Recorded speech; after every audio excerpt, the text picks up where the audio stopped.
guys. We'll start with the broadcast section with No Embargoed, followed by an Embargoed section for 10:30 p.m. tonight. No live tweeting during the broadcast section. Please use the microphone provided. James. Morning, Ange. Morning, mate. How do you reflect on last night and all of the scenes at the full-time whistle? Yeah, not a lot of time for reflection, mate. We got back at 2 a.m, so same way I felt last night, I guess. It was a disappointing night, and yeah, we've got a lot of work to do. And there was clearly a very small section of fans very unhappy with the full-time whistle, but heading into such an important game this weekend, do you feel like you've got the majority of the support behind you? Well, not behind me, mate. They're behind the club. I've got no interest in who's behind me. It's and look, last night, you got to figure the ones who travelled to Bournemouth are fairly hardcore supporters, so they weren't happy with what they saw, and like I said, they felt like they needed to give some feedback. I took the feedback on board, and we move on. And how challenging is it to get out of this period and get through this period, considering how stretched the squad is right now? Yeah, look, that's to one side. We know that. We kind of knew that going in, and I think that's put to one side. For me, the disappointment last night was there was a repeat of, sort of cycle of us going into games and, starting well enough, but then allowing the opposition to get a grip on it by either, conceding a sloppy goal like we did last night, or not taking our opportunities. And we need to break that cycle, irrespective of kind of where we're at the moment. We know we're really thin on the ground in terms of squad numbers. We know that there's not a lot of opportunity there to rotate and rest players. We obviously paid the price with Benny last night, but they're known things. What also is known is that we've repeatedly sort of shot ourselves in the foot in those kind of games like last night, and we need to change that. In terms of team news, how long do you think Ben will be out for? And is there any chance that Christian Romero can train in the next 2 days ahead of Sunday? Yeah, Ben, too early again, mate. He'll probably go for a scan today. So, like I said, we're talking sort of 10 hours after last night's game. So we'll find out more. Kuti's due to train. We're not doing much today, but we'll see how he goes tomorrow.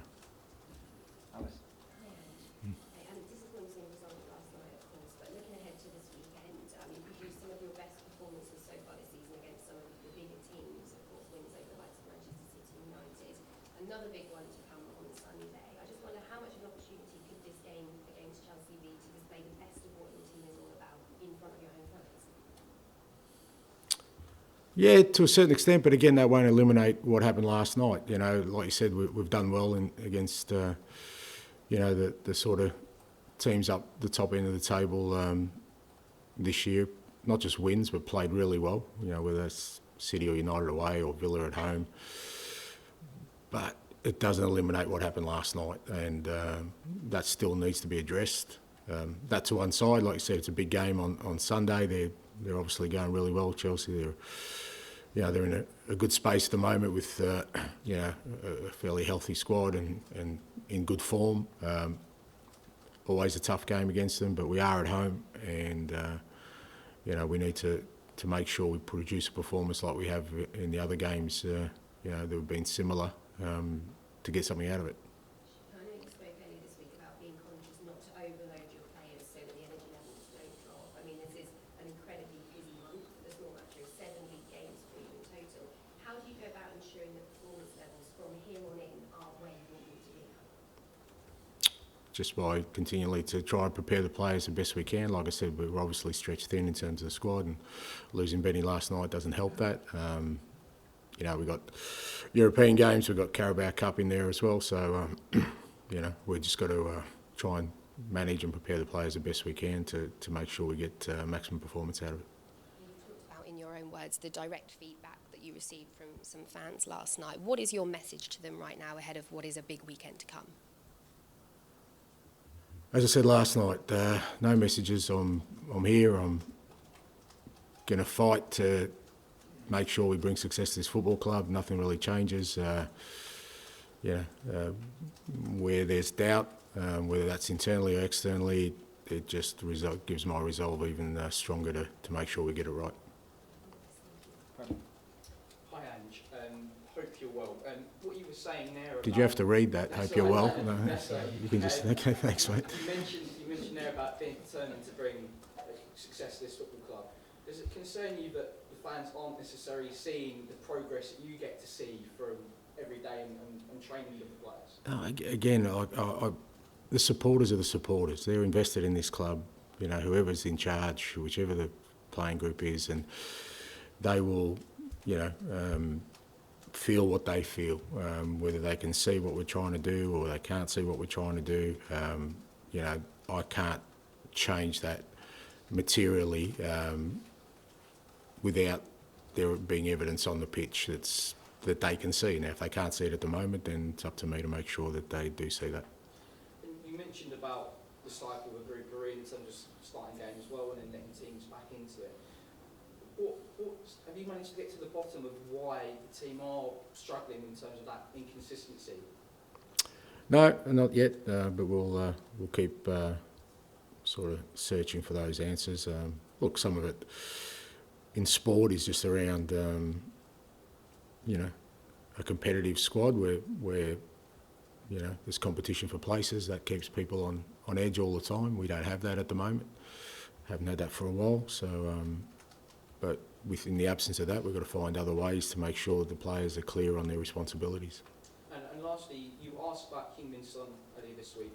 I know his contract is coming up towards the end of the season. How important is he still to his squad, and is he someone you'd like to keep going forward? Right now, all I care about is Sunday. I couldn't care about people's contracts. I couldn't care about their situations. What I care about is Sunday, and I want to make sure that we have a group of players Sunday ready to go out there and fight. That's great. Thanks, mate. Thank you. Ali. That's all right, just...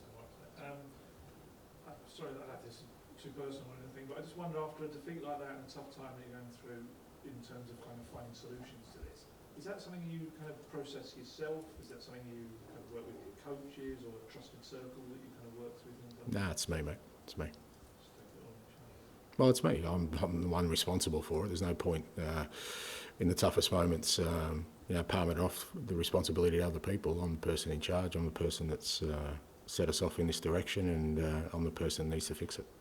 I just wanted to ask you, I know it's going back to transfers again, but you've always owned the signings that you've made. You've always been the one that's approved them. You've always been very clear on that as well. I guess this is a hindsight thing as well. But going back, I mean, the club has spent, it's approaching, I guess, 100 million on teenagers. I mean, I know that's so bright for the long-term future, but does that make it more difficult for you in the short term now, especially when you've got so many players out that you're having to rely on such young players? It's still the right decision. I will always, and I own them because I believe they're the right decisions for this football club. And, you know, I've said numerous times, I make these decisions with the kind of background that, you know what, I'm going to be here for a while to make sure we see it through. You know, to be honest, if I was worried about my own existence, I would have fought tooth and nail to block Harry Kane leaving the football club, but it wasn't the right decision for the club because he was in the last year of his contract. So that's not what drives me. The decisions we made around signing the young players are the right decisions for this football club for where we're at right now, and they will bear fruit. I think it's just maybe from the outside, it feels like you've lost a lot of experience. But brought in Yeah, we have. experience. Yeah, we have, but we needed to do that. We needed to do that because there was a team that was coming to the end of the cycle, and you know, we were rebuilding not just a squad, a playing style, and you couldn't replace experience with experience because that's not a rebuild. That's kind of topping up because you feel like you're close to something. We weren't close to anything. Just to slightly go against what I just said, but Archie Gray last night, obviously threw a lot at, or you didn't, the circumstances threw a lot at him. How did you feel he dealt with what he had to take on? He'll be better for it. It was a good experience for him. It wasn't easy. It was tough. Like I said, we're playing him in, you know, particularly when we had to put him at centre back, but it'll do him the world of good. It'll make him a better player and you know, a stronger personality for our football club. Finish the section with George, please. You copped some really unacceptable views last night, and there's a lot of frustration with the fans with the results. Even though there's 8 players out, you obviously want to win every week. It's 1 winning 6. How much are you sort of hurting right now with this experience? Yeah, I'm not hurting. I'm determined. That's all. I don't want to say it's unacceptable because, like I said, it is what it is. I've lived in this world for long enough to know that when people aren't happy, they'll express their opinions, and I'm never going to hide. I'm never going to shirk that responsibility. That's fine. You know, I'll take on board. Is it nice? No, because like I said last night, I'm not just a manager. I'm a human being like everyone else. None of us likes to hear those sort of things, but it is what it is. It doesn't disappoint me, it doesn't frustrate me, it doesn't make me angry. I'm just as determined as ever to get it right. Not because of that, but because of my resolve to bring success to the football club. And how much do you kind of feel supported right now? It's obviously a difficult time with the players out, Thursday to Sunday cycle, but you did sign a 4-year deal, Roman and deal with it. Do you kind of feel the support from the I don't need support, mate. I don't worry about contracts. I don't worry about support. I just want to make sure that what I set out to do, I accomplish, and that is, like I keep saying, bring success to this football club. I'll work my backside off to make sure that happens. I'm not going to be deterred in my ambitions or endeavour to do that, and that's what I'll keep doing. Okay, we'll end the broadcast section there. Move on to the embargoed section for 10:30 p.m. tonight. Matt. Just finally, asked you a couple of weeks ago about Chelsea and young players and maybe a sort of comparison to the Tottenham players, but is that comparison even worth having given the amounts of money they're spending on players compared to Spurs? Yeah, I don't think so. Yeah, I mean, I think, like I said, it's the sheer volume that they've kind of invested, both from a financial perspective but also a numbers perspective, that we're nowhere near sort of in that boat. The players we've signed are not only young in age but also young in experience. I mean, Archie Gray made his senior debut last year in the Championship. Lucas Bergvall, has come from Swedish sort of first division, and so obviously Wilson's out, but the teenagers we signed weren't really experienced either, and like I said, I think it's different in both approaches, and really sort of almost impossible to compare of sort of what we're trying to do.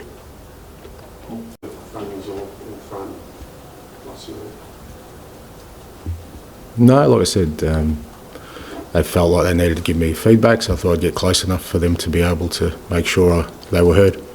Could this not become a vicious circle though, because if people know they can get a reaction from you or rise from you, and everyone films everything these days, it kind of makes you an easy target for that?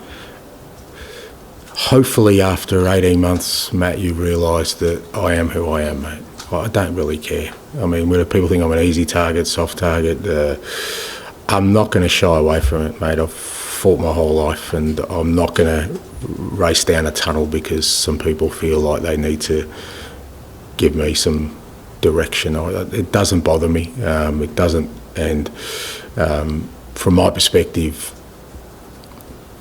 what motivates me and what drives me on a daily basis is continually stay true to my values and what I believe is the right thing to do in every situation. Maybe people thought it wasn't the right thing to do. My wife certainly didn't. So I got some feedback there as well. But that's okay. I'm not going to change. It's who I am, mate. I've been like that my whole career, and I won't change. And just finally, when you said before about the fans back in the club, they don't necessarily need to back you. That can't work, can it? They have to back you. Ideally, yeah. Yeah. Ideally, yeah. Yeah, ideally, yeah. But otherwise, the culture will just become very true. Toxic. Very true. So, but sometimes it doesn't work out that way. So I've got to find a way to make that happen. Dave? You look like Ange. You look like you were pointing at yourself when you were in front of them last night. Was that, further to what you just sort of run through with us? Was that just like, this is on me? Is that what you were trying to say, or gesture towards? Yeah, no, it's on me, but also, whatever you got to direct it at me, and right. I'm listening. I'm listening. I'm looking. I'm understanding. Sure. And I think the frustration at the moment is just clearly the inconsistency that you can batter Man City away from home and then, you know, struggle against, you know, lesser teams, if we can call them that. Can you talk a little bit about the mentality? Because everyone always reaches for that at times like this at Spurs, to be honest with you, Ange.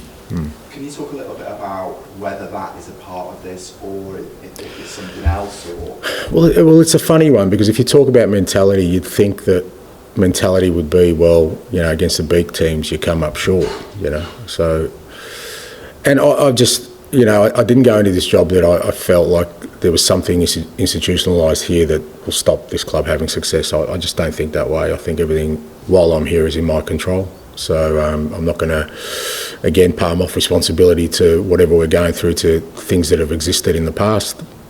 From the moment I came in, I have the ability and the opportunity to change things. So that's what I'm endeavouring to do.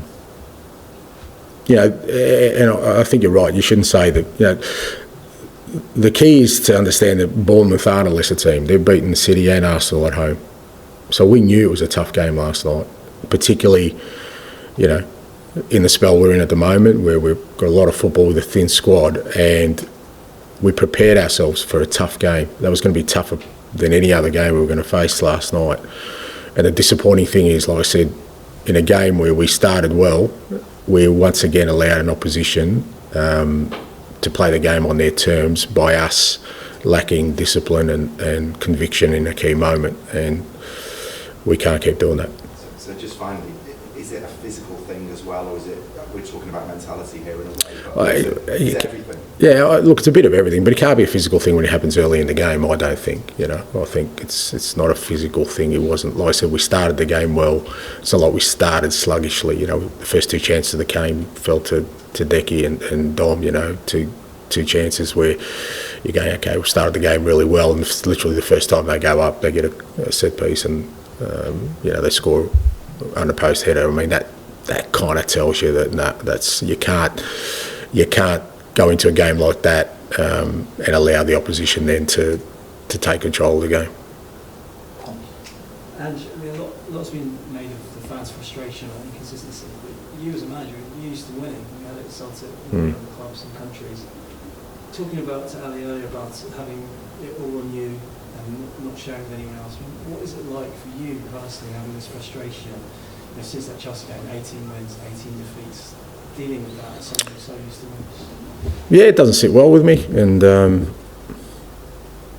nor should it. I'm not going to accept it, and yeah, like I said, my role within that and my responsibility is to change that, because if we're going to get to where I want us to get to, then yeah, we need to break that cycle of, as I said, just not showing the belief and resilience in key moments. And so yeah, it doesn't sit well with me, mate, but nor should it, and that's why I do what I do. A lot of us were at the Chelsea game last year, and it was pretty remarkable in the game we used 4-1, having that kind of atmosphere which was so positive. Obviously, it's not going like that at the moment. Do you have, I know you talk about it being not about you, it's about the club, but do you feel like it's possible to get that connection back? Don't know. I mean, that'll be dependent, I guess, on you know, what people see and what people feel, and the only way I can affect that is by what we produce, you know, on game day. So, you know, I like I said, I've got to concentrate on the controllables, and the controllables are the team, how we prepare, how we play, and hopefully through that sort of vehicle, we get everyone on board. You said a bit earlier that you needed to find a way to stop things from becoming toxic. Do you think is it as simple as just winning matches, or is there anything that you think you need to do personally as well? What did you mean by that? Could you just do that? No, I mean, I didn't say, I don't think I used the word toxic. I think I was asked the question that, you know, is it better if, you know, everyone's right behind me as well as the club? I think There's no doubt that that happens. But, you know, that I'm sure when other clubs who, you know, sort of stick to a plan and go through difficult moments, I think there's probably dissension amongst supporters in those moments as well, but you forget about them when you're on the other side. And yeah, it is about winning. It's not just about winning, it's about kind of belief as well in what you're doing. Sometimes you look beyond the results. I think that's probably what happened at the start of my tenure last year. Like I said, we lost against Chelsea, but there was a sense that, okay, we're building something. Obviously, it kind of went off the rails after that game. But so it's not just about the winning, but I think, you know, for where we are right now, it'll certainly help. The players see you like that much? Sorry? Do the players see you much like that? Like what? Sorry. Oh, well, yeah, I mean, they know I'm not happy, absolutely, yeah. I mean, I'd be surprised if they think that I've, you know, I'm sort of happy with this. I don't think they are either. I'd hate to think they're comfortable with where we're at. But it's not just, you know, it's not just about anger and screaming and yelling. It's about purpose and about direction and, like I said, responsibility and charting a way forward, and that's much more important to me. The Chelsea game last season was wild, and you came out after it sort of saying, that's how I play, we won't change, and I think most people thought it was great at the time. Sort of 12 months on, have you changed much, a little bit, sort of anything within the broader ideology? No, not really. And I think we've seen evidence of that this year. So nothing's changed in terms of my, like I said, my resolve to play the football that I want to play and be that kind of team. It's just that we haven't understood the other side of that, and that is, like I said, that discipline and resilience to overcome difficult moments, so that the football we have can come through. And like I said, it has. I mean, when we've won this year, we've been pretty compelling. Like, it's not just sort of, you know, struggling victories. We've been just about every game we've won. We've been very, very dominant and exactly the team we want to be. So we've shown the potential of what we could be, but that kind of gets really diminished by, you know, performances like last night.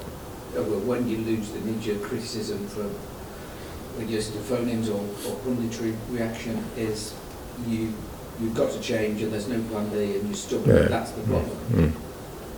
Yeah, but how do you respond? I keep saying that I've had 26 years of that, and I come in here, right, and I can only be really myself and answer questions the way I want to if I really believe in what I'm doing.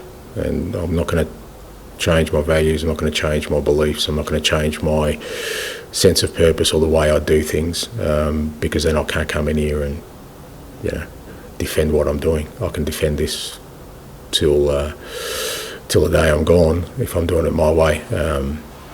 So, you know, like I said, it's not unusual for me, it's not unique, and like I said, sometimes you kind of understand that people are going to see that in, you know, see what we're doing in that light, to say, well, why don't you change? But change to what?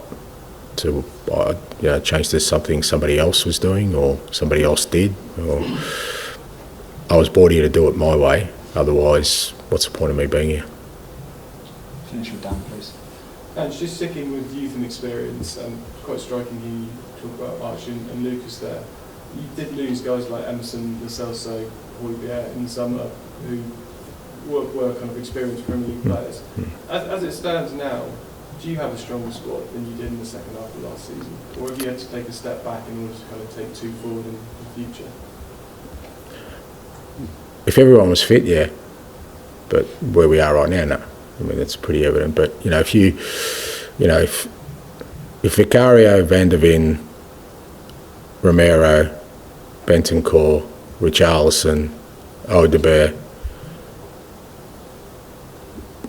if 5 of those were available last night, 4 of those were available last night, you know, where we are right now. Look, the players who left, like I said, it wasn't a slight on them. Good players, good experienced players, absolutely. But we can't change if I keep everyone. I can't just keep adding to a squad without letting people go. So, you know, those decisions had to be made. And when they left, like I said, we couldn't replace like for like. I couldn't let a 28-year-old go and sign a 28-year-old because that wasn't where we were at. So we had to sign younger and sort of start building. And in a perfect world, we wouldn't have got the injuries we have, or the suspensions, or the illnesses, or the whatever else we've got.